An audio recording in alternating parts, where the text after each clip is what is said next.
Maulian naman ni si Soy, o yun Maganda ni kaya parihab. boses niyan. May talent yan si Kuya, maganda boses niyan. Oo. Ang layo-layo ng ano.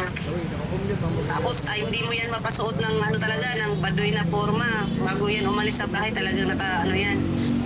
Tumitingin sa salamin, sine-check niya kung okay yung suot niya. Tapos minsan, bago yan lumabas sa bahay, babalik pa yan ulit. Magtatanong sa akin na, okay lang ba ito suot ko, Belinda?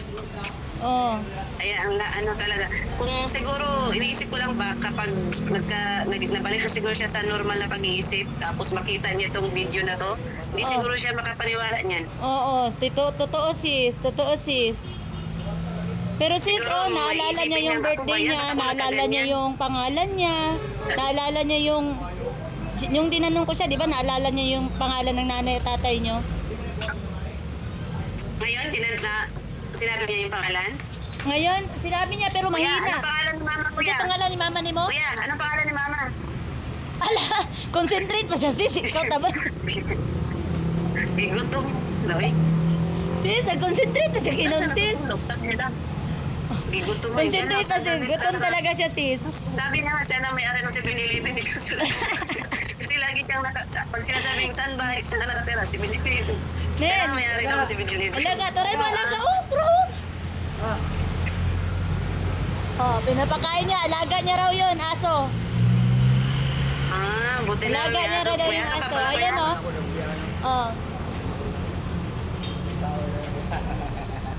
alaga niya raw yun sis. Tapat ng 7-Eleven. Ha, buota na kayo. Kuya, anong pangalan ni Mama? Kaon pa ka? Busog na ka. Ano may istorya naman sa kuha? Ha?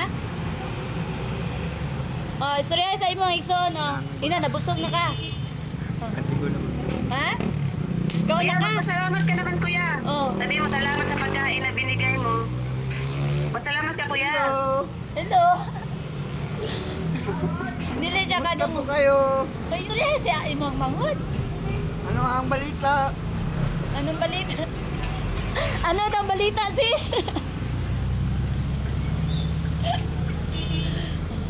Sis, hugaw kay siya, sis.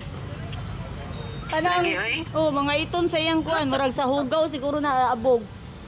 Yung mga anak ko kasi, ito yung lagi kong pinapadala. Kuya, kanusta mo birthday, kuya?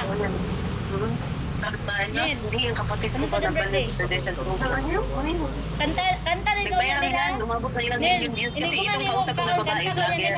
Si Lilibet Eden. Hinabi siya kanta ba yan? Kilalang vlogger na din si Lilibet Eden ba? Taga-Butuan lang din. Hindi ka nakilala niya, kapatid mo.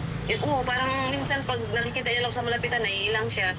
Yung nandun ako umuwi ako ng Butuan, yan din lang, sa kalsada. Paano lang? Nakakapag-ano. Yun nga di ba yung time na yun, ako lang walang pera sa magkakapatid. Kausapin mo muna yung kapatid mo, sis. Sige. Kuya, ano sa pa yung birthday, Kuya? Wala ko ba lang sa imong edad na good? Ay, September 9 daw yung birthday. September 9, ay doon raday sa akong birthday kay 13 man ko. September 9, unsa na tuig, Kuya? Unsa daw nga tuig? Tuig ipanganak. 1978 daw siya, 1978. Hala, kahinumduman lagi siya.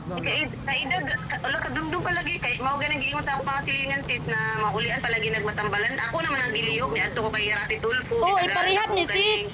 Panawagan ba kay Rapi Tulfo, maulian palagi ni. Mo may layo mo. September 9, 19. Unsa ka tuig? Kaedad do sa ako kaedad do sa akong bahay. Sis, September 9, 1978 daw siya gianak. Kabalo man siya. Di ba, siguro ka buwa, pabuwa, Pangalan sa atong mama, Kuya. Pangalan sa atong mama. Pangalan sa atong mama, unsa man? Unsa sis?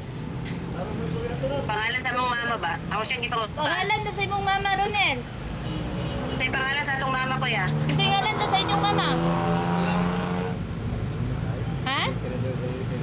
Unsa ngalan? Pusga. Unsa Nakasan, ngalan Kuya? sa Anong mama? pangalan ng mama natin? Ano daw pangalan ng nanay nyo? Ano? Tagalog ng galit ini? Anong pangalan ni mama, Kuya? Kung natatandaan mo pa, anong pangalan? Ronel, nag-istorya si Pangalan ni Mama. Belinda. Si Baliling, manggunagod. Baliling tawag. Concentrate siya kaon sis. Sis, gigutom yun siya sis. Sis. One. Gutom siya sis. Duha ka rice ug duha ka chicken. Yun, nahurot niya. Luya, oy. Di naman ko na siya makita sa akong anak ko. Kaya akong anak pa-busy po mag-eskwela kahit sa bisag Sabado na klase. Mao di ay. Oo, dati yung nasa Kuwait ako, tuwing magpapadala ako ng pera, ano ko yan, binibigyan ko ng ano yan, ng pera. Kasi yung anak ko, medyo maaga pa ang uwi niya galing klase. Ngayon kasi gabi na, alas 8 na ng gabi, kaya hindi na niya nakikita to si Kuya. Ay, gigutong, concentrate siya kaon sis, oy. Na sis, ya, dili man ka, memorize pa niya iyang birthday, unsa nga tuig.